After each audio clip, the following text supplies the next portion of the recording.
आता international organisation आपल्याला GS4 ला आहे. आता GS4 ची आंतरराष्ट्रीय संघटना म्हणजे आपण कुठल्या अँगलने बघणार आहोत त्याला? इकॉनॉमिकच्या संदर्भात जे काय आंतरराष्ट्रीय व्यापार असेल किंवा त्यांच्यासोबतचे संबंध असतील, इकॉनॉमिक युनियन असेल, तर त्या कन्सेप्ट वगैरे आपण या टॉपिक मध्ये बघणार आहोत. तर इंटरनॅशनल रिलेशन काय आहेत, किंवा आता LPG आल्यानंतर किंवा जागतिकीकरण झाल्यानंतर सगळे देश एकमेकांशी जोडले गेलेले आहेत. उदाहरणार्थ आता युद्ध कोणाचं चालू आहे? इस्रायल आणि पॅलेस्टाईन. तिकडे बॉम्ब पडाले, पण त्याचा जो दहा आहे किंवा त्याचं जे इम्पॅक्ट आहे ते पूर्ण जगावर होत आहे. कारण त्याला जो सप्लाय होतो तो गल्फ कंट्रीज आणि तिकडच्या पूर्व आशियाई देशातनं, सॉरी पश्चिमी आशियाई देशातनं बाकीच्या पूर्ण जगाला होतोय. त्यामुळे तेलाच्या दरावर त्याचे परिणाम होत आहेत.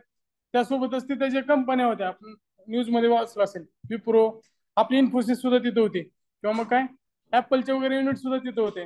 तर त्या ब्रांचेस आहेत ते दुसऱ्या देशात जाणार आहेत, कारण स्टेबिलिटी महत्वाची आहे. आधीच्या काळात कला वगैरे कधी डेव्हलप झाल्या होत्या? ज्यावेळेस राज्य एकदम स्टेबल असेल. जहांगीरच्या काळात कला डेव्हलप झाली होती. औरंगजेबच्या काळात परत ती विस्कळीत झाली, कारण आधी राज्य जर स्टेबल असेल तर मग आंतरराष्ट्रीय संबंध असतील, कला असेल, इकॉनॉमी असेल, ती स्ट्रॉंग होते. तर त्यासाठी इंटरनॅशनल रिलेशन महत्वाचं आहे. आंतरराष्ट्रीय संबंध, परकीय व्यापार आणि परकीय धोरण हे तिन्ही गोष्टी एकमेकांशी रिलेटेड आहेत. स्वातंत्र्य मिळाल्यावर अर्थव्यवस्थेचा जसा विकास झाला तसं भारताचे आंतरराष्ट्रीय संबंध सुद्धा बदलले. आपलं आधी सगळं कंट्रोल ब्रिटनकडनं व्हायचं. ब्रिटनने उडी टाकली की आपण पण त्या युद्धात उडी टाकायचं. त्यावेळेस विचार काय करत नव्हतो, कारण आपण त्यांच्याशी बांधलं गेलो होतो. त्याच्यानंतर आपले स्वतंत्र आंतरराष्ट्रीय संबंध आपण प्रस्थापित करायला सुरुवात झाली. तर तसं जरी असलं तरी युनो असेल, IMF असेल, त्याच्या स्थापनेत भारताचा स्वतंत्र देश म्हणून सहभाग होता. आपले भारत म्हणून तिथे प्रतिनिधी गेलेले होते. आता आंतरराष्ट्रीय संस्था जी असते त्याचं एम काय असणार आहे? तर इंटरनॅशनल अजेंडा तयार करायचा, त्यासोबत strength and political relationship providing place for development initiative. एका ठिकाणी त्यांना व्यासपीठ उभं करून दिलं जाते. आता 1954चा हा प्रश्न आलेला आहे. भारत आणि चीन मध्ये चर्चा चालू होती, आणि तत्कालीन पंतप्रधान नेहरू यांचा चीन सोबत म्हणजे चांगला संबंध होता, आणि त्यांचा विश्वास पण होता त्यांच्यावर. मेनन त्यावेळेसचे त्यांचं चीनचे प्रो होते ते थोडं. त्यामुळं आंतरराष्ट्रीय शांतता आणि सहकार्यासाठी भारताने 5 तत्वाचा स्वीकार केला. हे 25 तत्व महत्वाचे. 2-3 वेळा ह्याच्या आधी प्रश्न पण येऊन गेलाय. फक्त त्यातले कीवर्ड आहेत, त्याला फक्त हायलाइट करायचं. एकमेकाच्या अखंडत्वाचा आणि सार्वभौमत्वाचा आदर करणे. समजा पाकिस्तान बलुचिस्तानवर अत्याचार करते, असं खरं असलं तरी पण आपण त्याच्यामध्ये हस्तक्षेप करू शकत नाही. त्यांनी आपल्याकडे कसं गोंधळ घालतात तसं आपण तिकडे पण गोंधळ घालू शकतो. तर डायरेक्ट आपण त्याच्यामध्ये हस्तक्षेप करू शकत नाही. जर त्या देशाने मदत मागितली तरच. श्रीलंकेमध्ये पण त्यांनी मदत मागितली होती LTTE ला कंट्रोल करण्यासाठी, तरच राजीव गांधीने तिकडं सेना पाठवली, आणि त्याचे परिणाम त्यांना वैयक्तिक स्वरूपात भोगावे लागले. त्यांच्या स्वतःवर अटॅक झाला परत. नंतर एकमेकावर आक्रमण न करणे, हे काही चिन्ह पाळलं नाही. 61च्या युद्धात त्यानं भारतावर आक्रमण केलंच. त्यानंतर एकमेकाच्या अंतर्गत प्रकरणात हस्तक्षेप न करणे. इंटरनल काय मुद्दा असेल तर आपण बऱ्याच वेळा आधी बघत होतो दूरदर्शनवर वगैरे परराष्ट्र मंत्र्याचे बाईट लावायचे. आता एवढं जण त्याच्यावर बोलत असतात टीव्हीवर. आता या गोष्टी कमी झालेल्या आहेत. आधी ऑफिशियल काय असेल, आता इस्रायलचा विषय, भारताचा ऑफिशियल स्टँड खूप कमी लोकांना माहित असेल. सगळ्यांनी डिबेटच बघितले असतील, कारण ऍक्च्युअल भारताचा जो ऑफिशियल स्टँड आहे तो आपल्यासाठी महत्वाचा आहे. परीक्षेला विचारायचं असेल तर त्यात ते ऑपरेशन अजय हे विचारलं जाईल. आपण 18,000 इस्रायली जे लोक आहेत त्यांना माघारी आणणार आहात. त्यावेळेस कोविडच्या वेळेस काय होतं? वंदे मातरम का भारत, वंदे भारत मिशन 2,75,000 किंवा 2,50,000 ते 75,000च्या दरम्यान कुठेतरी लोक आपण आणली होती. कालच्या लेक्चरला आपण बघितलं होतं. आणि 8,000च्या आसपास आपण बोटीनं पण आणली होती भारतात माघारी. तर ते ऑपरेशन अजय ते लक्षात राहू द्या. त्याचा समानता आणि अन्योन्य लाभ म्हणजे म्युच्युअल बेनिफिट झाले पाहिजे. दोघांना मध्ये त्याचा फायदा झाला पाहिजे. RCEP सारख्या संघटना आहेत त्याच्यात चीनलाच जास्त फायदा होता, त्यामुळे आपण त्यातनं बाहेर पडलोय. त्यानंतर शांततापूर्ण अस्तित्व. आता या 5 गोष्टीचा स्वीकार पंचशील तत्व म्हणून भारताने केला होता. आता भारताचे आंतरराष्ट्रीय संबंध असेल इतर देशासोबत, त्याच्या मुळाशी सुद्धा हीच 5 तत्व होते. पंडित नेहरूच्या प्रेरणेने तयार झालेल्या तत्वावर आधारित पुढे नाम चळवळ उभा राहिली. 1991 नंतर भारताने अर्थव्यापारीसाठी 4थाच पर्याय उघडला. म्हणजे भारताने नवीन पर्याय उघडला होता. आग्नेय आशियासाठी त्यावेळेसच्या एशियन संघटनेतले जे देश आहेत त्यांच्यासोबत चर्चा सुरू केली. नरसिम्हा राव यांनी लुक ईस्ट पॉलिसी सुरू केली. लुक ईस्ट पॉलिसी आता हा पण प्रश्न 2020च्या मेन्सला विचारला गेलेला आहे. लुकिस्ट कोण? नरसिम्हा राव. त्यानंतर ऍक्टिस्ट पॉलिसी नरेंद्र मोदी. नरसिम्हा राव लुकिस्ट आणि नरेंद्र मोदींनी ऍक्टिस्ट पॉलिसीचा सुरुवात केली.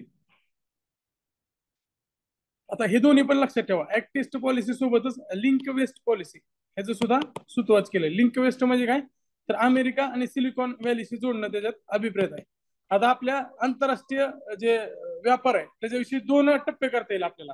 आधीच्या टप्प्यात कसं होतं? आपला जो व्यापार होता तो कोणासोबत जास्त होता? ओईसीडी देशासोबत 60% पेक्षा जास्त. ओईसीडी म्हणजे काय? तर जगातले सगळ्यात जास्त विकसित जे लोक आहेत, देश आहेत, तर त्याच्यामध्ये आपला व्यापार त्यांच्यासोबत 60% जास्त होता. म्हणजे बाय द टाइम जसं जसं आपण पुढे पुढे गेलो तसं तसं त्यांच्यासोबतचा जो व्यापार आहे तो घसरत आहे आलेख.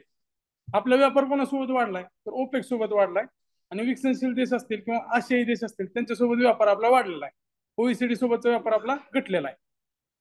तर ते जुने जे कनेक्ट आहे ते कनेक्ट आता नवीन युगात अमेरिकेसोबत थोडं जास्त राहिलेलं आहे. व्यापारी भागीदार जर बघितलं तर एक नंबरला कोण आहे?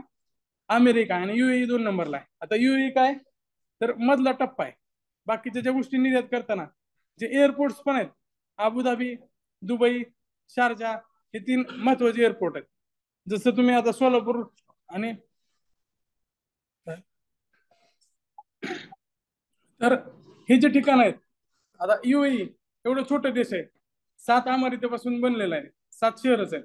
त्यांच्यासोबत व्यापार कसा जास्त असेल? तर ते टप्पा आहे व्यापारातला. जसं आता पुणे सोलापूर हायवेवर ते दहाबे असतात मध्ये एस टी महामंडळाचे अधिकृत बस महामंडळाचा धाबा सगळ्यात बक्वास जेवण तिकडे असते. मग तिथं थांबायचं आणि तिथल्या पुढे जायचं. आजूबाजूचे जे धाबे असतील त्यापेक्षा जास्त ते चालते आणि ते अधिकृत आहे. तसंच युएईला आजूबाजूचे जे देश आहेत, आता इकडे सगळीकडचं वातावरण आहे ते जास्त खतरनाक आहे. इकडे सिरिया, पॅलेस्टाईन, इराक, इजिप्त, इथला काय भरोसा नाही. तिथे विमान उतरवल्यानंतर ते परत अजून टेक ऑफ करेल का नाही. त्यामुळे त्यांनी युएई सोबत पूर्ण जगाचे चांगले संबंध आहेत. म्हणजे इकडचे अरब राष्ट्र आहेत तिकडं बाकीच्या गोष्टी अजिबात चालत नाहीत. दारू बिरूला बऱ्याच ठिकाणी बंदी आहे, फक्त बंदुकी चालते तिकडे. इकडे युए मध्ये त्याच्या विरोधात आहे. युए म्हणजे अरब कंट्री मधला अमेरिका आहे. सौदीमध्ये तरी स्ट्रिक्ट आहे बऱ्याच गोष्टी, पण युएईला त्यांनी तसं डेव्हलप केलं टुरिझमसाठी. त्यामुळे त्यांचा व्यापार विकसित झालेला आहे. तर युएई 2 नंबरला आहे. भारताच्या भागीदारी देशात पण 2 नंबरला आहे. आणि जसं इम्पोर्ट एक्सपोर्ट मध्ये सगळ्यात जास्त फायदा असतो एक्सपोर्ट केल्यामुळे, त्या देशाचा विकास जास्त असतो. तसंच कंडिशन युएईचे आहे. त्यामुळं त्यांच्यासोबत आपला 2 नंबरचा व्यवहार आहे. आणि सगळ्यात जास्त आपली जी आंतरराष्ट्रीय मध्ये आयात आणि निर्यात जर विचार केला तर सगळ्यात जास्त कशाचा आहे? पेट्रोलियमचा आहे. मात्र सॉफ्टवेअरसाठी अजून सुद्धा अमेरिका टॉपला आहे. सॉफ्टवेअरमुळे सगळ्यात जास्त निर्यात आपण कुठल्या देशाला करतोय? अमेरिकेला करतोय. त्यामुळं लिंक वेस्ट पॉलिसी ह्याच्यामुळं अमेरिका आणि स्पेसिफिक सिलिकॉन व्हॅली म्हणजे अमेरिकेचा हिंजवडी आहे. म्हणजे तिथे सगळे आयटी पार्क आहे, त्यांच्याशी जोडण्याचा अभिप्रेत आहे. त्यानंतर विविध देशाच्या आंतरराष्ट्रीय संबंधामध्ये अर्थ आणि व्यापार हे महत्वाचे घटक आहेत. त्यामध्ये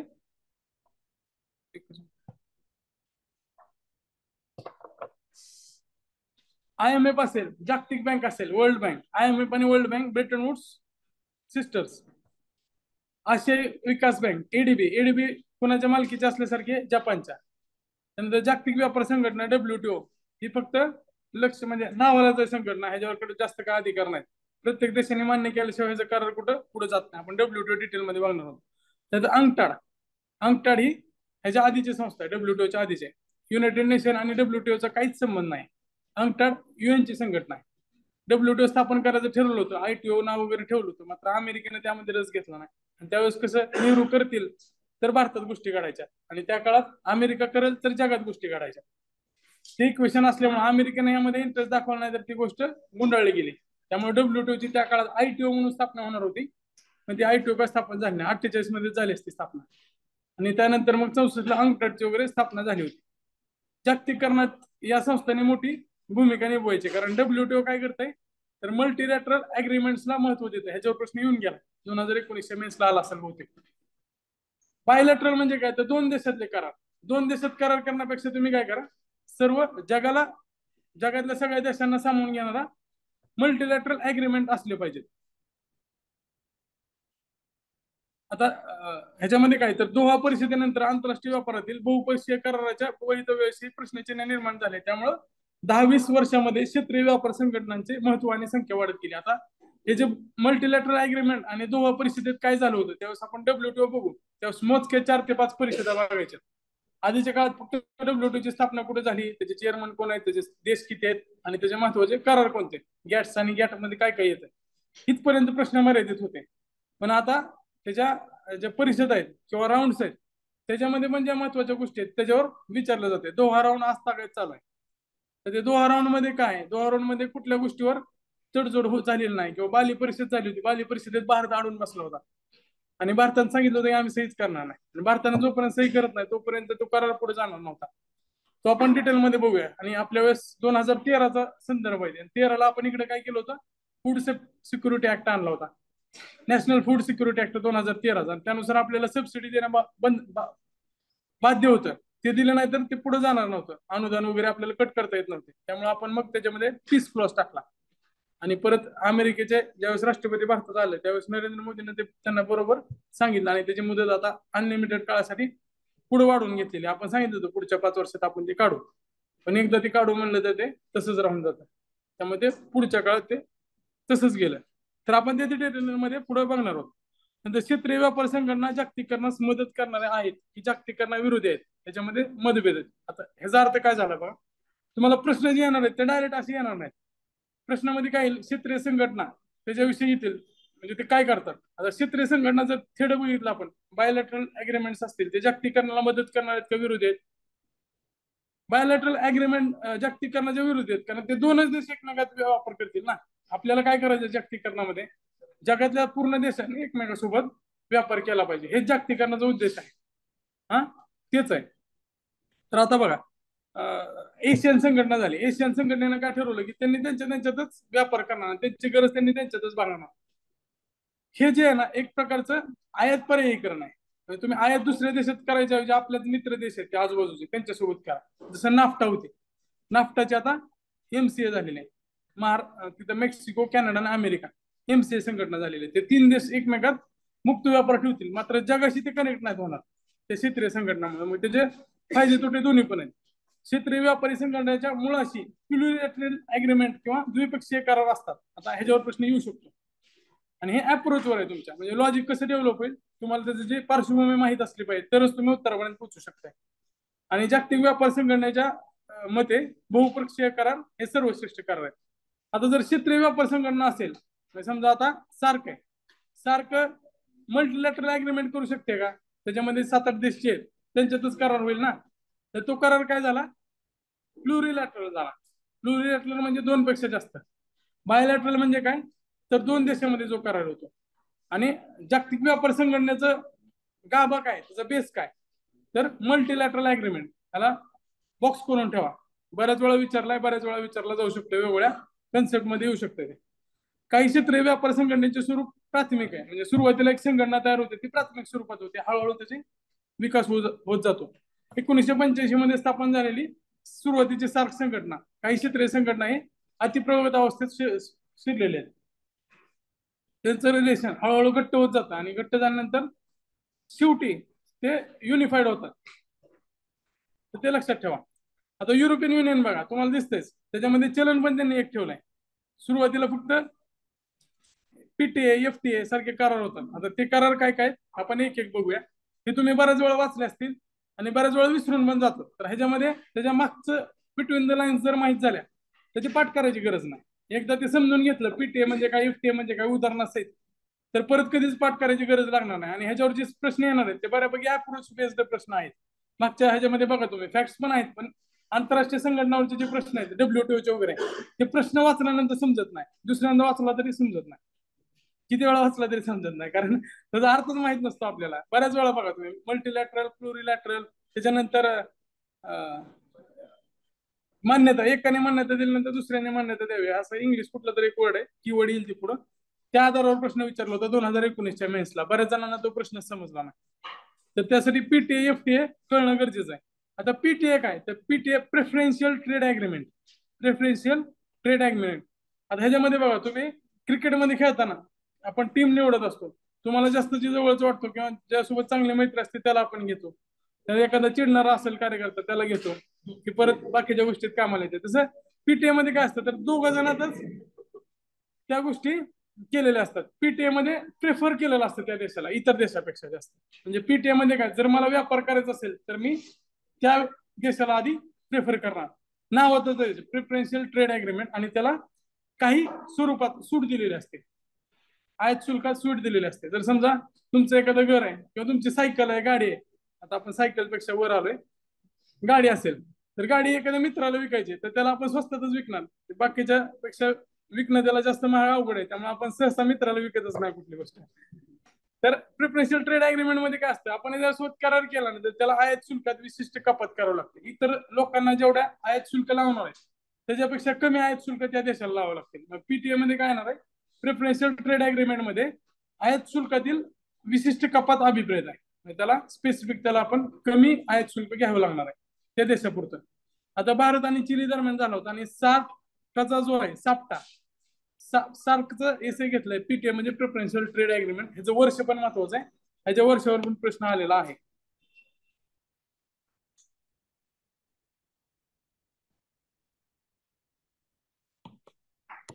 हे लक्षात ठेवा, 1995 मध्ये साप्टा करार झालेला आहे. साप्टावर प्रश्न येऊ शकतो. त्यानंतर एफटीए फ्री ट्रेड अग्रीमेंट. आता पीटीए झाला, पीटीए नंतर पुढचा टप्पा एफटीए. एफटीए मध्ये अत्यल्प आयात शुल्क फक्त नावाला असतं, 10%च्या आत. आता जसं आपण आणलंय, ह्याच्या आधी कसं होतं की भारताचं जे कापड आहे ते कापड इंग्लंडला वगैरे जात होतं. आपली ढाक्याची मलमल फेमस होती, आपल्याकडे तर खादीच असणार आहे, आणि आपल्या महाराष्ट्रात सुती असणार आहे. तर ते कापड इंग्लंडमध्ये वगैरे जास्त फेमस होतं. तिकडे जास्त करून सिंथेटिक पस्ताची पॉलिस्टर वगैरेची सुरुवात झाली होती. तर ते काय करायचे, आपलं जर कापड तिकडे पाठवलं ना तर त्या देशाला म्हणजे इंग्लंडमध्ये आयात होताना त्याच्यावर 200-300% ड्युटी लावायचे. त्यामुळं तिथं त्याची मागणी घटेल, आणि तिकडनं जे येत होतं पॉलिस्टर वगैरे ते आपल्याकडं त्याला आयात शुल्क नगण्य असायचं, म्हणजे जवळपास नसायचंच ते. त्यामुळे इथल्या लोकांना ते कापड स्वस्त वाटायचं आणि खादी महाग वाटायचे. त्यामुळे ते कापड जास्त करून आपण घेत होतो. मग गांधीजी असतील वगैरे सगळे ते होळी करायचे, सापडलेले कपडे गोळा करायचे परदेशी, परदेशी मालाचे, परदेशी कापडाचे, ती होळी त्यावेळेस ते करत होते. का तर त्याचं मूळ बेस काय होता, तर आपल्या देशातल्या उद्योगांना ते संरक्षण देत नव्हते, की आयात शुल्कचा मॅटर होता तिथं. त्यांना तेवढं कळत असेल का नाही माहित नाही, मात्र त्यावेळेस जे नौरोजी वगैरे होते, गोखले होते, त्यानंतर वांछा, हे सगळे होते त्याच्यावर लेख लिहायचे. त्याच्यावरनं ती आयात शुल्क आणि निर्यात शुल्क, त्याच्यामुळे आपला जो व्यापार आहे, व्यापार तोल, त्याच्यावर तो परिणाम व्हायचा. आणि आयातावरील सर्व अडथळे दूर करणारं कारण म्हणजे कोणतं आहे, तर एफटीए. ह्यात काय होईल, तर दोन्ही देशांनी एकमेकावरचे अडथळे दूर करायचे, त्याचा फायदा दोघांना पण होईल. भारत आणि आसियान यांनी एफटीए करार केलेला आहे, फ्री ट्रेड अग्रीमेंट. म्हणजे दोघांनी पण एकमेकावर आयात जास्त शुल्क लावायचं नाही. तिकडची वस्तू आपल्याला स्वस्त पडतील. पाम तेल वगैरे आपल्याकडे येतोय, पाम तेल बऱ्यापैकी गावाकडे वापरलं जातं, इथं सूर्यफूल शेंगदाणा वगैरे असते. त्यानंतर सार्क संघटनेनं साफ्टा करार केलेला आहे. आता सार्क ज्यावेळेस बघू त्यावेळेस पीटीए आणि एफटीए दोन्ही करार आपण बघणार आहोत. नंतर अमेरिका, कॅनडा आणि मेक्सिकोच्या दरम्यान नाफ्टा. नाफ्टाची सुरुवातच north America free trade agreement होतं, म्हणजे आता एक पाऊल पुढे गेलेले. ओळख, मैत्री, प्रेम आणि लग्न कसं आहे ना, तसे पीटीए, एफटीए, त्यानंतर ते युनियन वगैरे या पद्धतीने पुढे जाते. तर आता एफटीए अजून जास्त पुढे गेलेला आहे. त्याच्यामध्ये कॅनडा आणि मेक्सिकोच्या दरम्यान नाफ्टा करार झालाय, नाफ्टा. आणि नाफ्टाचं रूपांतर आता एमसीए, मेक्सिको, कॅनडा, अमेरिका ह्याच्यामध्ये झालेलं. आता हे एक टप्पा पुढे गेलेले, त्यांचा आता जास्त व्यापार वगैरे संबंध वाढतील. त्यामुळे मात्र एका एफटीए करारातील किंवा करार संघटनेतील सदस्य देश गैरसहभागी देशातील वस्तूच्या आयातीवर त्याच पद्धतीनुसार वेगवेगळे आयात शुल्क आकारू शकतात. म्हणजे काय, त्याचे गैरसहभागी देशातील वस्तू आहेत त्याला त्यांना मोकळी काय, फक्त त्यांनी आपापसात कमी आकारायचे. इतर देशासोबत काय ठेवायचं ते त्यांचा त्यांचा स्वतःचा प्रश्न आहे. म्हणजे एमसीए करारमध्ये मेक्सिको, कॅनडा, अमेरिका ते एकमेकात आयात आकारणार नाहीत जास्त, मात्र त्यांनी अमेरिकेसोबत काय आकारायचं ते त्यांचा प्रश्न राहील. मग ते युनियन नाही आहे. युनियन मध्ये काय असतं, तर सगळ्यांनी जे ठरवलंय ते सगळ्या देशांना सारख्या पद्धतीने लागू असतं. सगळ्यांनी मिळून घेतलेला निर्णय म्हणजे त्याला युनियन म्हणतो आपण. अमेरिका आणि कॅनडा दरम्यान नाफ्टा करार झालेला आहे. ते एकमेकांच्या वस्तूवर अत्यल्प आयात शुल्क लावतील, मात्र चीनी वस्तूच्या आयातीवर अमेरिका वेगळ्या आयात शुल्क आकारते आणि कॅनडा वेगळ्या आयात शुल्क आकारते. हे त्याच्यावर तुम्हाला समजते. त्यानंतर एफटीए सारखे आणखी करार अस्तित्वात आलेले, त्यामध्ये सेसाय, सेपाय, एफटीए. त्यात हे थोडे सौम्य आहेत. आता सेसा म्हणजे तर कॉम्प्रेहेन्सिव्ह इकॉनॉमिक कोऑपरेशन अग्रीमेंट. आता हा करार काय तर हा फक्त वस्तू व्यापारापर्यंत सीमित आहे. भारत आणि सिंगापूरच्या दरम्यानचा सेसा करार, कॉम्प्रेहेन्सिव्ह इकॉनॉमिक कोऑपरेशन अग्रीमेंट, सेसा. त्यानंतर सेपा. सेपा काय, आता ही पार्टनरशिपच्या संदर्भात आहे. वस्तू तसेच सेवा, गुंतवणुकीच्या व्यापाराचा सुद्धा त्याच्यामध्ये समावेश आहे. आता तुम्हाला परीक्षेत काय विचारलं जातं की खालीलपैकी म्हणजे सेसा हा करार वस्तू आणि सेवांच्या संदर्भात आहे आणि सेपा हा करार फक्त वस्तूंच्या संदर्भात आहे. दोन्ही चुकीचं दिलंय, उलट केलंय. प्रश्न असा फ्रेम होऊ शकतो याच्यावर. सेपा कशासाठी, कॉम्प्रेसिव्ह इकॉनॉमिक पार्टनरशिप म्हणलं ना त्याच्यामध्ये इन्व्हेस्टमेंट पण येईल आणि गुड्स अँड सर्व्हिसेस तर येईलच. सेसा म्हणजे काय तर त्यामध्ये फक्त गुड्स आहे. त्यातलं फक्त बारकावं लक्षात ठेवलं तर मग ह्याच्यावरचा जो प्रश्न येईल तर तुम्हाला सोडवता येईल. सेसा भारत सिंगापूरच्या दरम्यान झालेला आहे आणि कोरिया म्हणजे साऊथ कोरिया, नॉर्थ कोरिया सोबत करार करायची कोण हिंमत करू शकत नाही. साऊथ कोरिया सोबत सेपा केलेला आहे, comprehensive economic partnership agreement. CEPA मध्ये काय असणार आहे, गुड्स सर्व्हिसेस आणि इन्व्हेस्टमेंट संदर्भात जी एफडीआय वगैरे तिकडनं येईल आपल्याकडे किंवा आपल्याकडनं तिकडे इन्व्हेस्टमेंट जाईल. आता त्यानंतर सेस्पा आहे.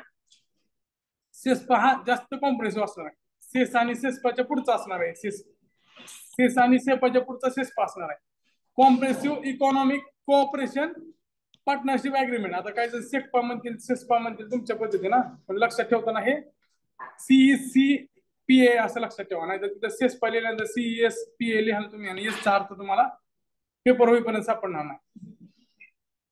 CECPA. आता ह्याच्यामध्ये काय कॉम्प्रेसिव्ह इकॉनॉमिक पण आहे आणि कोऑपरेशन त्यासोबतच पार्टनरशिप अग्रीमेंट आहे. आता हा त्या तीन गोष्टीच्या पुढचा आहे, म्हणजे वस्तू सेवा आणि इन्व्हेस्टमेंट त्याच्या पुढं इकॉनॉमिक कोऑपरेशन सुद्धा ह्याच्यामध्ये असेल.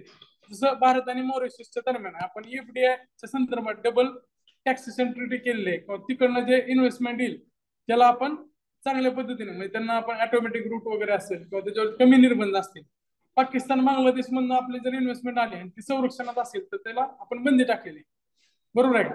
किंवा काही देशाला आपण संशयास्पद असतील त्याला आपण वेगळ्या पद्धतीने हाताळतो, मात्र काही देशांना सूट दिलेली असते.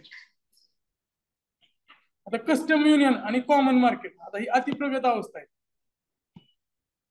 हे रिलेशनशिप मध्ये जसं एकदम पुढे गेलेलं असतं तसंच हे सीओ आणि सीओ आहे. कॉमन कस्टम युनियन म्हणजे काय तर ह्यांच्या दोघांचे जे संबंध आहेत व्यापारी संबंध इकॉनॉमिक स्वरूपातले असतील ते एकदम म्हणजे एका देशासारखे झालेले असतात.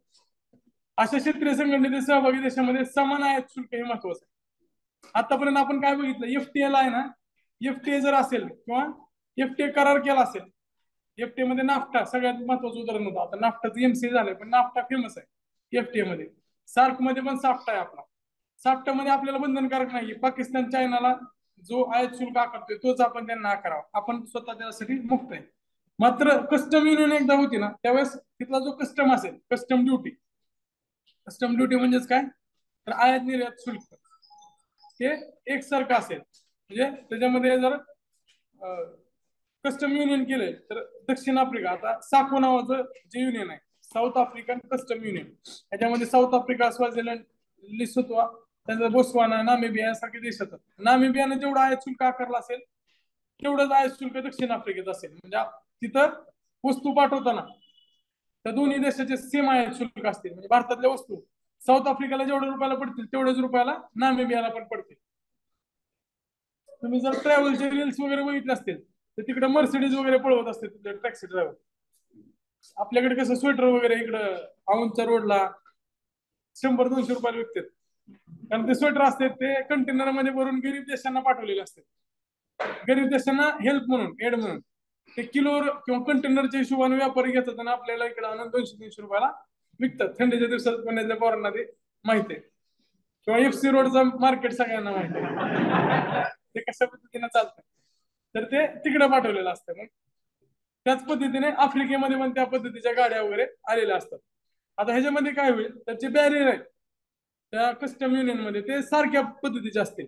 समजा नामिबियाने 10% लावला आयात शुल्क, समजा मर्सिडीजचे जे कार आहेत सेकंड हँडचे त्याला 10% लावला, तर नामिबिया आणि साऊथ आफ्रिका हे दोन्ही कशात आहेत साको मध्ये, साऊथ आफ्रिका कस्टम युनियन मध्ये, तर 10%च आयात शुल्क साऊथ आफ्रिकेमध्ये पण असेल. दोन्हीकडे काय असणार आहे, आयात शुल्क निर्यात शुल्क समान असणार आहे, एवढं फक्त सांगायचं होतं. कस्टम युनियन करारात करारवाद संघटनेतील सदस्य देशांना गैरसहभागी जे देश आहेत, आता त्या करारात नसणारे देश त्यांच्या आयातीवर समान शुल्क त्यांना आकारावं लागते.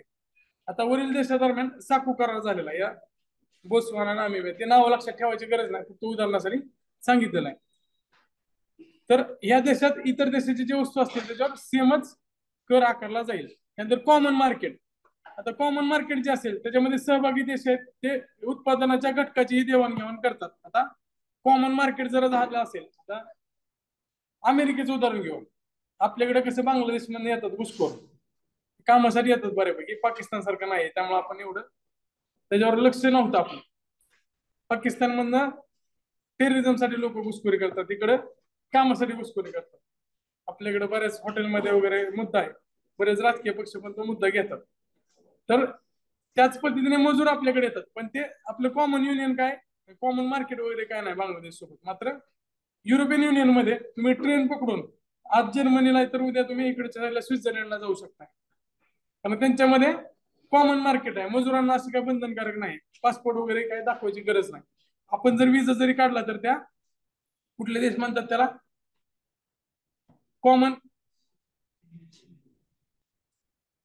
Schengen area, Schengen area, passport पण एक मिळतो त्याचा. इकडं तिकडं जायला काय जास्त बंधनं नाहीत. शेंगेन एरियाचा एकच पासपोर्ट, सॉरी, विजा घेऊ शकतो आपण. त्याच पद्धतीने कॉमन मार्केट असेल तर देशातले मजूर सुद्धा असतील ते सुद्धा एकामेकाच्या देशात स्थलांतर करू शकतील. तिथले इन्व्हेस्टमेंट आहेत ते कुठल्याही देशात जाऊन इन्व्हेस्ट करू शकतील. त्यांना मग ऑटोमॅटिक रूट पण वापरायची गरज नाही. आपल्याकडे कसं एफडीआय वापरताना आपण ऑटोमॅटिक आणि दुसरा गव्हर्नमेंट जे रूट आहे तो वापरू शकतो. मात्र तिथं युरोपियन युनियन मध्ये कोणीही कुठे इन्व्हेस्ट करू शकतं, कोणीही कुठे जाऊन काम करू शकतं, त्याच्यामध्ये असं काय बंधन नाही आहे. त्यासोबत दक्षिण आफ्रिकेतील मर्कसूर नावाचं संघटना आहे, ती सुद्धा कॉमन मार्केट आहे. युरोपियन युनियन सुद्धा जे पुढे गेलेले, मात्र युरोपियन युनियन आहे त्याच्या अजून एक पाऊल पुढे असून इकॉनॉमिक युनियन झालेले. मर्कसूर जे आहे ते कॉमन मार्केट आहे. आता आपण जर बघितलं तर फ्री ट्रेड अग्रीमेंट तर त्यांच्यामध्ये असणारच आहे, पीटीए तर असणारच आहे. त्यानंतर कस्टम युनियनच्या पण पुढे गेलेले. समजा आता युरोपियन युनियनचं उदाहरण घेतलं तर कॉमन मार्केटचे सगळे गुण तिथे दिसणार आहेत ना आपल्याला. आपण उलट शोधताना कॉमन मार्केट म्हणजे युरोपियन युनियन असं नाही म्हणू शकत, कारण युरोपियन युनियन इकॉनॉमिक युनियन झालेले आणि त्याच्यामध्ये जे चलन वगैरे गोष्टी आहेत त्या सुद्धा एकमेकाशी जोडल्या गेलेल्या. बरोबर आहे का? ग्रीस दिवाळखोरीला निघाला होता तेव्हा सगळ्या देशांनी त्यांना मदत केली. असं नाही की युरोपियन युनियन मधल्या बाकीच्या देशांचं त्याच्यावर जास्त प्रेम आहे.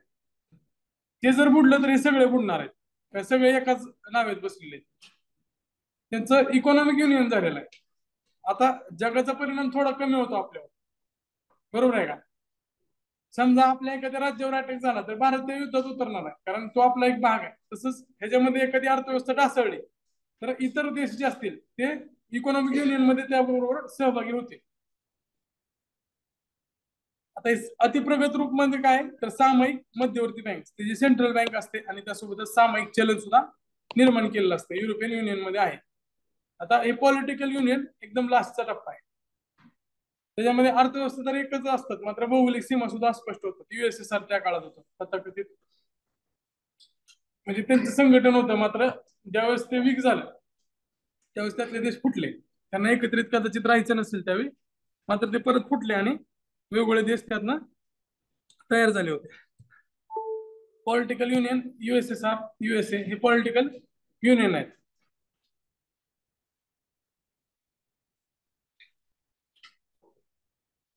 आता साऊथ आशियाचा जर विचार केला तर त्याच्यामध्ये सगळ्यात महत्वाची संघटना कोणती, सार्क आहे. आता मी मुद्दामून विकिपीडिया का घेतलेला आहे तर विकिपीडियावरच आयोगाचे प्रश्न असतात. जर आयोगाचे उत्तर चुकले असतील तर ते बऱ्यापैकी विकिपीडियावर चुकलेले असतात, त्यामुळे आयोगाने इकडे कॉपी पेस्ट केलेलं असतं. कारण त्यांना पण सोर्स सगळ्यात जास्त कमी कष्टाचा कुठला आहे, त्यांच्याकडले जे पुस्तक असतात ते जुने असतात, त्या पुस्तकानंतर बरेच डेव्हलपमेंट त्यामध्ये झालेलं असते. त्यामुळे प्रश्न काढताना ते विकिपीडियाचा, गुगलचा आणि वेबसाईटचा वापर करतात. सरांनी पुस्तकात वेबसाईट पण घेतलेलं आहे, विकिपीडियाची पण माहिती घेतलेली आहे. त्याच्यामध्ये एकदा आपण व्हेरीफाय करू, काय चुकीचं असलं तर मला सांगा. सगळ्या 100% गोष्टी बरोबर असणार नाही, काय जगात 100% बरोबर काय नसतंय. त्यामुळे एकदा चेक करा. एखादं वाक्य, एखादी आकडेवारी चेंज होऊ शकते. आतापर्यंत परीक्षेला जाऊपर्यंत पण ते चेंज होऊ शकते. मात्र जे जनरल गोष्टी आहेत त्या माहीत असल्या पाहिजेत. आता बघा सार्कचं हेडक्वार्टर कुठं आहे? काठमांडूला आहे. ऑफिशियल लँग्वेज इंग्लिशच असणार आहे. आणि ते साऊथ एशियन जो भाग आहे म्हणजे हा भाग त्यांच्यासाठी, एशियनचा जो पार्ट आहे तो इथला आहे. त्यामुळे आपण तिकडे जाऊ शकत नाही कारण आपले लोकेशन थोडं बाजूला आहे. त्यामुळे आपण सारख्या देशाची एक संघटना तयार केलेली आहे. आता एरिया वगैरे काय लक्षात ठेवायचं नाही आपल्याला, फक्त त्याचे जे सेक्रेटरी जनरल आहेत महासचिव ते लक्षात ठेवायचं. गोलाम सरवार हे त्याचे सेक्रेटरी जनरल आहेत. मेंबर किती आहेत? 8 आहेत. आता ह्याच्यामध्ये आपण एक एक गोष्टी बघूया. हे स्थापनेचा दिवस आहे तो पण लक्षात ठेवणं महत्वाचं आहे. 8 डिसेंबर 1985. हे 4-5 वेळा वाचायचं आणि पेपरला जायच्या वेळेस, आता मेन्सचा ज्यावेळेस पेपर असेल राज्यसेवेचा त्यावेळेस तुम्हाला पहिली तारीख पण महत्वाची आहे. आता कर निर्धारण सारख्या ज्या छोट्या छोट्या परीक्षा आहेत TCS IBPS कडनं घेतल्या जातात त्याच्यामध्ये ते वर्ष विचारतात, तारखेपर्यंत जात नाहीत ते शक्यतो. आणि त्याचे पेपर जे असतात ते एक्सपर्ट लोक तथाकथित काढतात.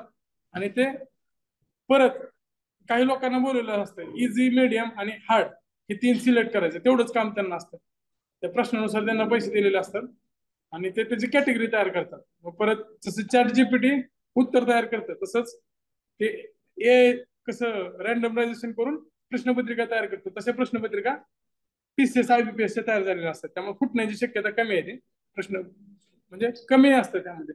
आपण जे घोटाळे बघतो ते पेपर सोडवताना जे घोटाळे असतात, प्रश्नपत्रिका फुटली असं आपल्याला जवळपास ऐकू येत नाही या बाबतीत, कारण त्याचे प्रश्नपत्रिका तशी आधीच तयार झालेली असते आणि ते मिक्स करून क्वेश्चन आलेले असतात. त्यामुळे त्याच्यामध्ये शक्यतो ऑनलाईनर क्वेश्चन जास्त असते आता या कर निर्धारांसाठी किंवा जे ऑनलाईन परीक्षा होणार आहे त्यासाठी. त्यामुळे त्याचं फक्त वर्ष माहीत असलं तरी पुरेसं आहे. स्थापना तारीख महत्वाची राज्यसेवेसाठी 8 डिसेंबर 1985, ढाका बांगलादेशमध्ये. सदस्य देश किती आहेत? 8 आहेत. आता आपल्याला फक्त अफगाणिस्तान 2007 ला सदस्य झाला हे लक्षात ठेवणं गरजेचं आहे. अफगाणिस्तान सगळ्यात शेवटी आलाय 2007 ला. भारत, पाकिस्तान, नेपाळ, भूतान, बांगलादेश, श्रीलंका, मालदीव हे संस्थापक देश आहेत. फक्त अफगाणिस्तान नंतर आलेला आहे. आता भारताची बॉर्डर जर बघितलं तर जवळपास सगळे देश आहेत फक्त चायना सोडून. बरोबर आहे का? सार्क मध्ये सगळे जवळचे देश आहेत चायना सोडला तर. आणि इकडचा आता अजून एक लक्षात काय ठेवायचं तर इथं विशेष लिहा तुम्ही, म्यानमार नाही त्यामध्ये.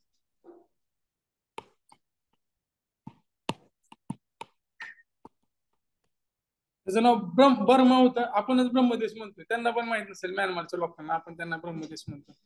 तर ते म्यानमार नाही हे लिहून घ्या तिथं, म्हणजे लक्षात ठेवा, कारण सोपे प्रश्न आपले बऱ्याच वेळा चुकतात. Silly mistake. तर म्यानमार नाही हे लक्षात असू द्या. तर 9 निरीक्षक देश आहेत. निरीक्षक देश मध्ये काय काय तर ऑस्ट्रेलिया, चीन, European union, Iran, Japan, Mauritius, south Korea आणि अमेरिका. आता आपल्याला निरीक्षक देश मध्ये युरोपियन युनियन एक लक्षात ठेवायचं, हा युनियन ऑब्झर्व्हर मध्ये आहे हे विशेष लक्षात ठेवा.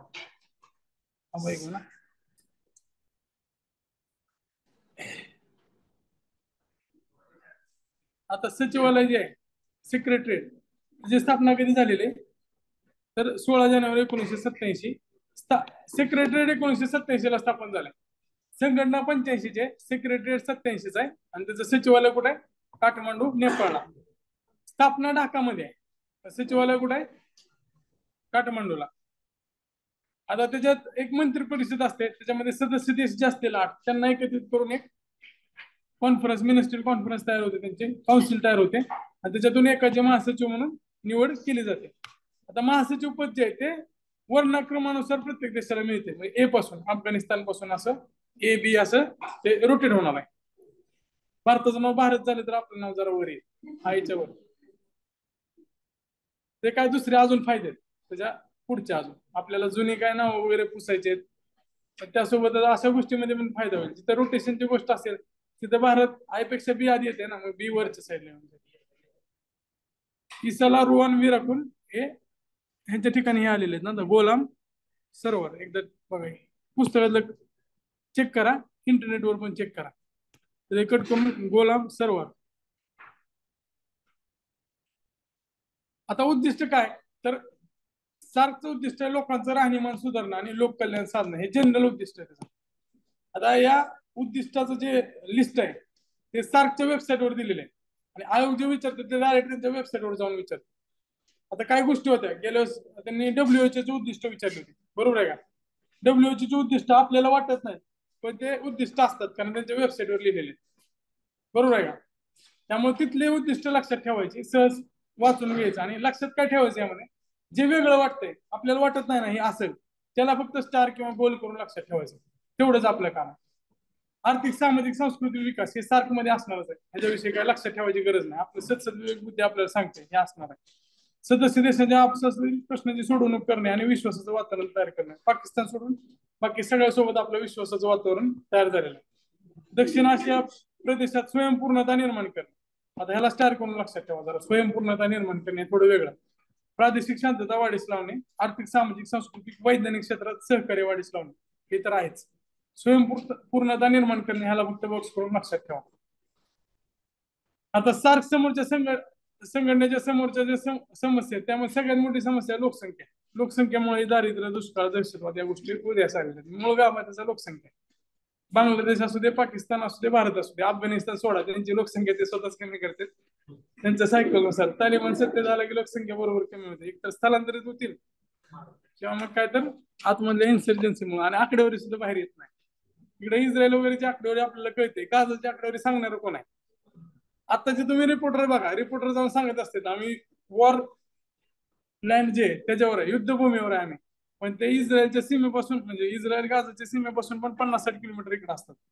रॉकेट त्यांचं लय लांबच्या रेंजचं नसते, रॉकेट 15-20 किलोमीटर पर्यंत पडते. ते कुठल्या शहराचं नाव काय ते? नाही नाही, राजधानी नाही ज्याच्यावर रॉकेट अटॅक झाला होता, वरनं काय तर नाव आहे, 15 किलोमीटरच्या रेंजमध्ये ते.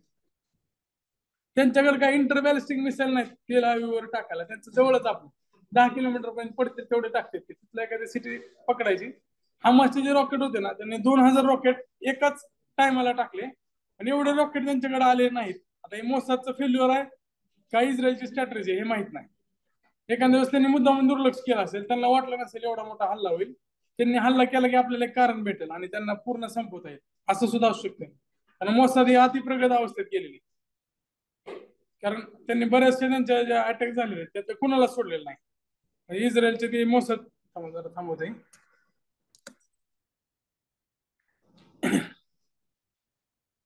तर बघा, कृषी, पर्यटन, शिक्षण, व्यापार, क्षेपणास्त्राचं तंत्रज्ञान. आता हे आम्ही पाकिस्तान सोडून आपण सगळ्यासोबत ते शेअर करू शकतो, कारण ते आपण एकमेकाविरोध वापरणार आहे.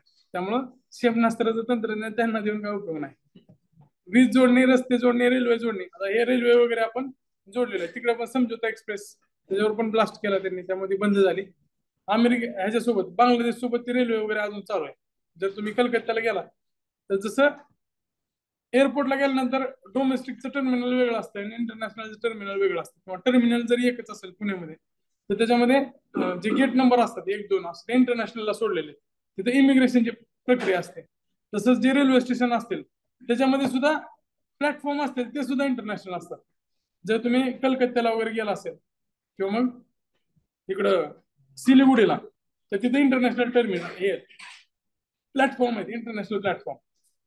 पासपोर्ट असला तरच तिथे जावं लागतं. आपल्याकडे प्लॅटफॉर्म तिकीट आपण घेऊन जात नाही.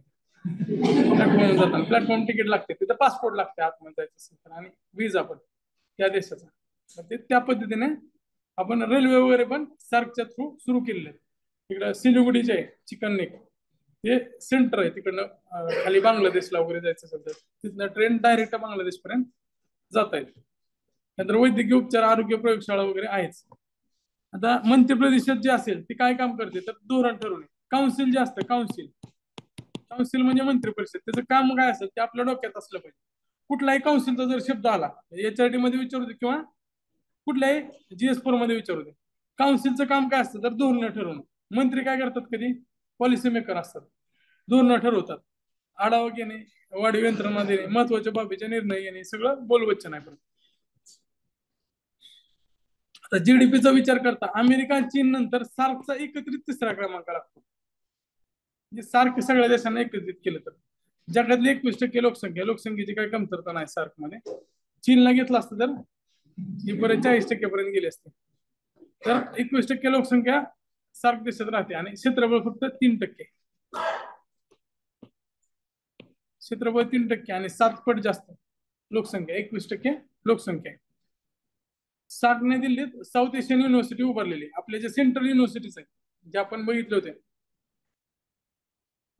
HRD मध्ये बघितलं होतं. तर 6-7 जे सेंट्रल युनिव्हर्सिटीज आहेत त्याच्यामध्ये साऊथ एशियन युनिव्हर्सिटी एक सेंट्रल युनिव्हर्सिटी केंद्रीय विद्यापीठ आहे. इस्रोने 5 मे 2007 सार्क क्षेत्रासाठी साऊथ एशियन सॅटेलाइट GSAT-9 प्रक्षेपित केलं होतं. त्याचं सार्क सॅटेलाइट नाव होतं.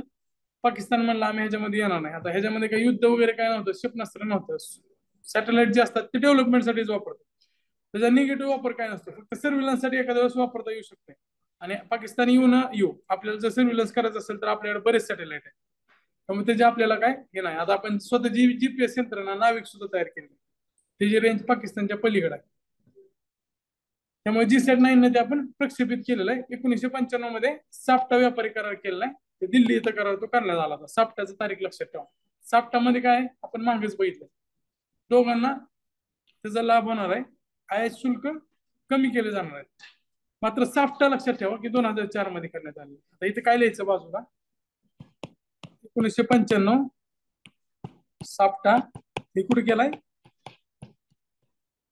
दिल्ली. 2004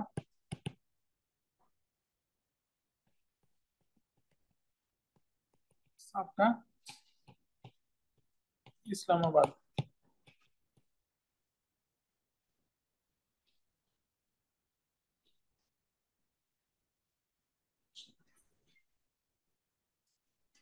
त्यानंतर आता बिमस्टेक बघूया. बिमस्टेक बे of Bengal initiative for multi sectoral technical and economic cooperation. हे जो लॉंग फॉर्म तेच लक्षात ठेवा. आधी देशाच्या नावावर होतं, परत देशच एवढे वाढले की ते नाव जास्त मोठं व्हायला, त्यापेक्षा मग त्यांनी काय केलं, दुसरा अल्टरनेटिव्ह नाव त्यामध्ये घेतलं, बिमस्टेक. बे ऑफ बेंगॉल. बे ऑफ बेंगॉल म्हणजे काय, तर बंगालचा उपसागर कुठे आहे, तो स्ट्रॅटेजिकली तिथं आहे. त्याच्या आजूबाजूला श्रीलंका, इकडे म्यानमार, वरच्या साईडला भारत वगैरे त्यामध्ये येणार आहे. आता हे विकिपीडियावरचं स्क्रीनशॉट आहे, त्याच्यामध्ये हे वरचं भारत दाखवलं आहे, असं पूर्ण पाहिजे आपला भारत आहे इकडचा. वरचा काश्मीर पण आपल्याकडे, पण इंटरनॅशनल नकाशे विकिपीडिया वगैरे असतात त्याच्यामध्ये तो जो वादग्रस्त त्यांच्या दृष्टीने आहे तो आपलाच आहे, आज ना उद्या मिळणार आहे. कदाचित या इलेक्शनच्या आधी घेऊ पण शकतात, म्हणजे त्या सरकार आपल्या फुल मेजॉरिटीमध्ये कदाचित आपल्याला ते घेऊ पण शकतात. तसं जर झालं तर मग काय, म्हणजे मी जरी, आता मी फक्त उदाहरण सांगतोय, मतदान गुप्तच असतं, जरी देणार नसलं तरी पण मी भाजपला मतदान करणारच आहे, जरी या गोष्टी मोठ्या केल्या तर त्यांनी. आता एक मुद्दा झालेला आहे, दुसरा एक मोठा मुद्दा राहिलेला आहे. त्याला ते तिकडनं म्हणजे पाकिस्तानचे लोक त्याला अयोग्य म्हणतात, आपण त्याला पीओके म्हणतो. आपला जो भाग आहे, अगर काश्मीर हा अजून वादग्रस्त त्यांच्या दृष्टीने आहे, भारतातले प्रत्येक लोक आपलाच आहे म्हणतो आपण, आणि तो आपला आहेच. म्हणजे जर आपण बघितलं तर त्यावेळेची परिस्थिती वगैरे, त्यावेळेस फक्त फेवरेबल कंडिशन झालं नाही, सार्वमत झालं नाही. सार्वमत त्यावेळेस जरी झाला असतं तरी तो आपल्याकडे आलाच असता. आंतरराष्ट्रीय जे पॉवर बॅलन्स होता त्याच्यामध्ये अमेरिकेने आपली त्यावेळेस मदत केली नाही किंवा आपल्याला सपोर्ट केला नाही, त्यामुळे तो राहिलेला आहे. 6 जून 1947 बघा, बँकॉकच्या घोषणेनुसार. स्थापना कधी, 6 जून 1900. एकदा चेक करा बरं, चेक करा,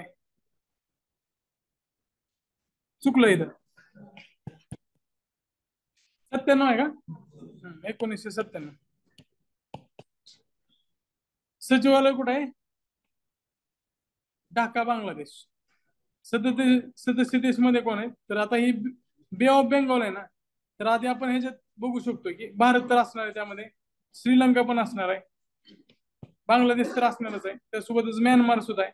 आता नसलेले कोणते, तर भूतान आणि नेपाळ, ह्याला लक्षात ठेवा, इम्पॉर्टंट. तुमची सद्विवेक बुद्धी काय सांगते, तर नेपाळ आणि भूतानला इलिमिनेट करा लॉजिक नुसार, कारण बे ऑफ बेंगॉल आहे. इथं कुठला समुद्र नेपाळच्या लोकांनी कधी बघितला नसेल, जर देश सोडून गेले नसतील ते बाहेर, तर तिकडं डोंगराशिवाय काय दिसतंय त्यांना, मोठी तळे पण नाहीत तिकडं. तर बे ऑफ बेंगॉल मध्ये ते काय येतात, तर त्यांना घेतलेलं आहे ते स्ट्रॅटेजिक महत्वानुसार त्यांच्या. तर नेपाळ आणि भूतान हे 2 देश लक्षात ठेवायचे तुम्हाला. बाकीचे तर बांगलादेश, भारत, श्रीलंका, थायलंड, म्यानमार हे लक्षात राहतीलच, कारण ते त्या बे ऑफ बेंगॉलच्या आजूबाजूलाच असणार आहेत. फक्त विशेष लक्षात काय ठेवायचंय, भूतान आणि नेपाळ लक्षात ठेवायचं, जे समुद्राचा त्याचा काही संबंध नाही, तरी पण स्ट्रॅटेजिक इम्पॉर्टन्स नुसार ते बिमस्टेक मध्ये आहेत.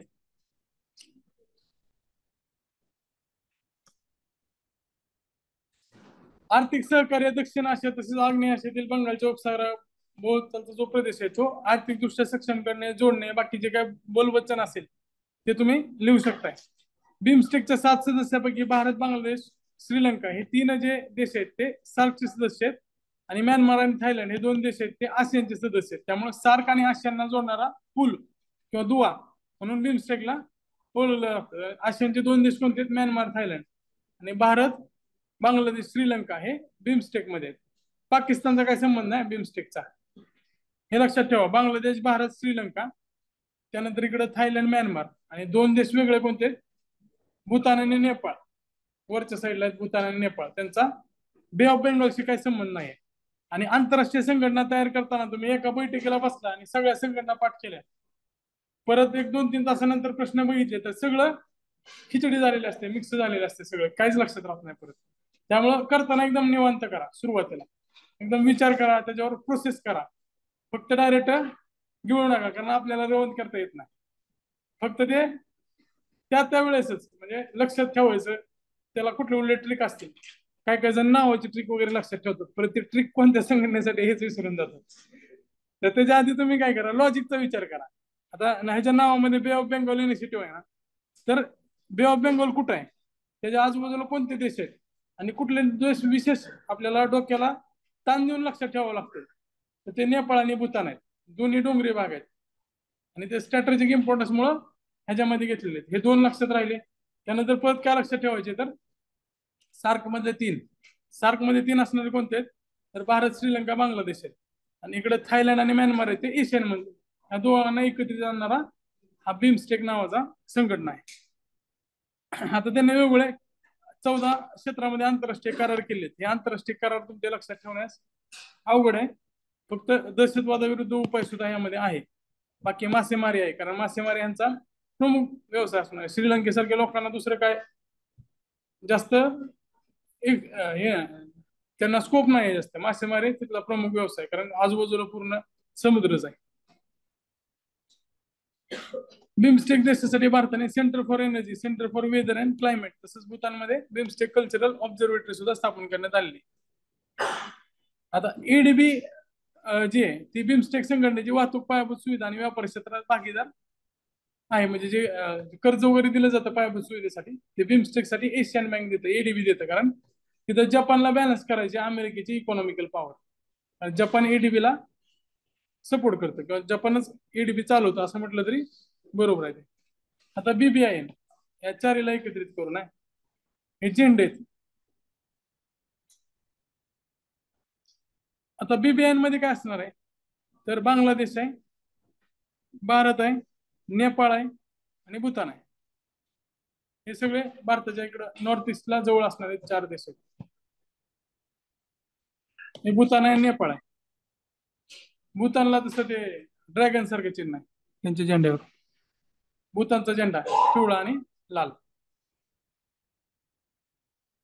बीबीआयची स्थापना कधी झाली? 2015 ला. बांगलादेश, भूतान, इंडिया, नेपाळ. बीबीआयएन.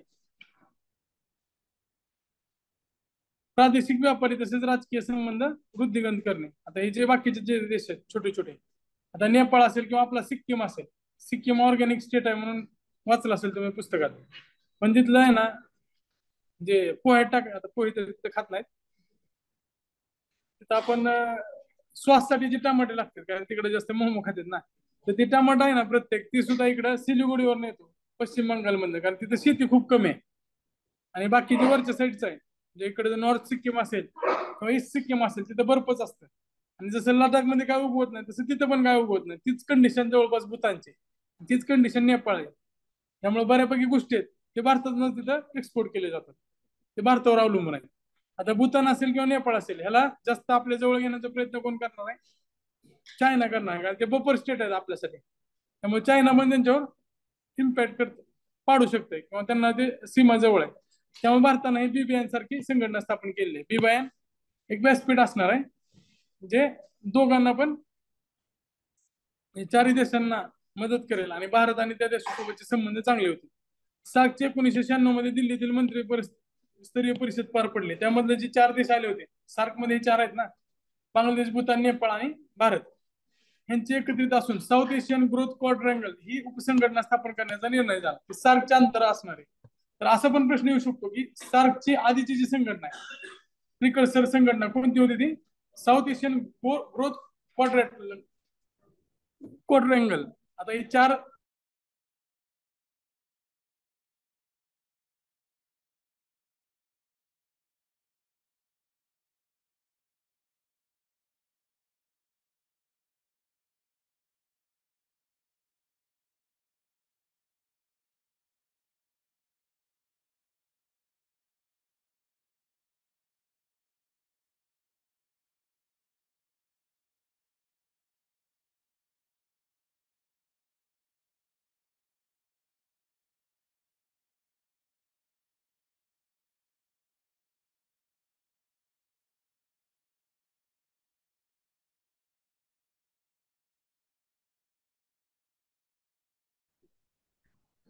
तर बघा, ओपेकचं मुख्यालय आणि तेलाचा काही संबंध नाही. तसंच ही जी बीबीएन संघटना आहे त्याचं जे अनावरण आहे किंवा उद्घाटन आहे ते माले मालदीव मध्ये झालं होतं. हे लक्षात ठेवा, माले ही मालदीवची राजधानी. सदस्य देशादरम्यान माल वाहतूक प्रवासी वाहतूक करणाऱ्या वाहनांची मुक्तपणे ये जा करण्यासाठी भारताने वाहन करार केलेला आहे. कारण जर तुम्ही बघितलं भूतानची बाउंड्री फुनचुलिंग नावाची, तिथे जर गेलं तुम्ही तर एक 15 किलोमीटर आजपर्यंत तुम्ही विदाऊट विजा जाऊ शकता. तसं तर विजाची गरज नाही भूतानमध्ये जायला. मात्र तिथपर्यंत तुम्हाला त्यांनी एक टॅक्स सुरू केला, एन्व्हायरमेंट टॅक्स. 1,000 रुपये प्रति दिवस प्रति टुरिस्ट त्यासाठी आहे तो. मात्र ते 15 किलोमीटरचं जे अंतर आहे त्याच्यासाठी कुठलाही तो टॅक्स द्यावा लागत नाही. त्याच्यानंतर ते पुढे चालू राहते. मात्र त्याच्यात चेकपोस्ट असते. आपण सिक्कीम मध्ये जर गेलो तर चेकपोस्टने जावं लागतं आपल्याला. तसंच तिथं येता जात आहे ना जी वाहन आहेत ते पण अडवले जातात. मजूर आहेत त्यांची पण नोंदणी केली जाते त्या राज्यात जाताना. भारतानं कर्नाटक मध्ये जाताना या गोष्टी कराव्या लागत नाही. मात्र सिक्कीम असेल, सिक्कीम तर आपलाच भाग आहे, मात्र तिथं परमिट आहे. काही ठिकाणाला परमिट घ्यावं लागतं. आणि जे इतर देश आहेत नेपाळ, बांगलादेश किंवा भूतान, हे पूर्णतः आपल्यावरच अवलंबून आहेत. त्यामुळे तिथं जेव्हा मी आता सांगितलं तुम्हाला सिक्कीमचं प्रत्येक टोमॅटो असेल ते भारतातनं जाते, म्हणजे बंगालमधून जाते. जे ट्रान्सपोर्ट करणारे जे वाहन आहेत त्यांचं रोजचं काम आहे. त्यांना अडथळा येऊ नये त्यासाठी एक वाहन करार बीबीएन संघटनेमध्ये मांडला होता. त्या तिन्ही देशांनी ते संमत केलाय. त्याची जी बैठक आहे ते 2018 मध्ये बेंगलुरूमध्ये पार पडली होती. आता या सगळ्या गोष्टी असतील त्याला टेक्निकल सपोर्ट आणि फायनान्शियल सपोर्ट कोण करणार आहे? संघटना सार्क असू दे किंवा साऊथ एशियन क्वाड्रिलॅटरल ग्रुप, त्या सागाचा जो रूपांतर आहे ते आता बीबीआय मध्ये झालेलं आहे. ती शेवटी कुठल्या संघटना आशियामधली आहे ना, तर त्यामुळे जे वित्त पुरवठा आहे ते एडीबीच करते. तिथं बाकीचे ऑप्शन वगैरे देऊ शकतात ते IMF वगैरे. सार्क असेल किंवा बीबीआय असेल, सगळ्यांना वित्त पुरवठा एडीबीआय लक्षात ठेवा. तर एशियामधली अजून एक महत्वाची संघटना आहे SASEC, south Asia sub regional economic corporation. South Asian sub regional economic corporation. आता बीबीआय मध्ये कोण आहे? भारत, बांगलादेश, कोण आहे? थोडं आतमध्ये सरका.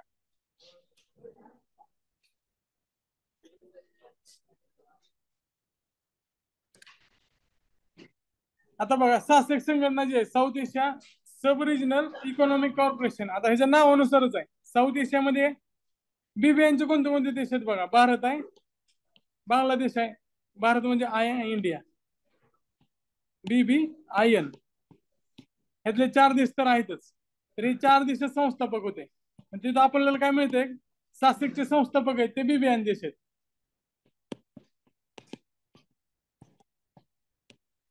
नंतर मालदीव, श्रीलंका, म्यानमार हे 3 पण त्यामध्ये ऍड झालेले. सगळ्यात शेवटी काय ऍड झालेला आहे? म्यानमार ऍड झालेला आहे. सासेकचं सगळ्यांचं जे उद्देश आहे ते सारखंच आहे, व्यापार उद्योगन करायचं, प्रादेशिक आर्थिक सहकार्य वाढवायचं. कारण रिजनल कॉर्पोरेशन ह्याचा अर्थ काय होतोय? प्रादेशिक सहकार्य. त्यामुळे सगळ्या ज्या संस्था आहेत त्याच्यामध्ये प्रादेशिक आर्थिक सहकार्य असणारच आहे. रिजनल संघटना आहेत त्या. नंतर ऊर्जा, वाहतूक, व्यापार सरलीकरण, माहिती दळणवळण हे पुढचे करार असतात. हे पण लक्षात ठेवायची काही गरज नाही. आता जर एशियाई संघटना आहे तर अजून एक गोष्ट काय आपल्याला मिळते की मदत कोण करणार आहे? एडीबी करणार आहे. तर एडीबी पण इथं येतोय, आशियाई विकास बँक असणार आहे. या संघटनेत पाकिस्तान, अफगाणिस्तान वगळता इतर सर्व सार्कचे सदस्य आहेत. आता हा पण प्रश्नाचा एक मुद्दा मिळतोय तुम्हाला की पाकिस्तान आणि अफगाणिस्तान हे जे सोडून बाकी सगळे जे देश आहेत ते देश सार्कचे सदस्य आहेत. आता हे बाकी काय लक्षात ठेवायची काय गरज नाही. सीमापार वस्तू वाहतूक वगैरे सुधारणे, संधी सुधारणे, जीवनमान सुधारणे सगळं त्यामध्ये येते.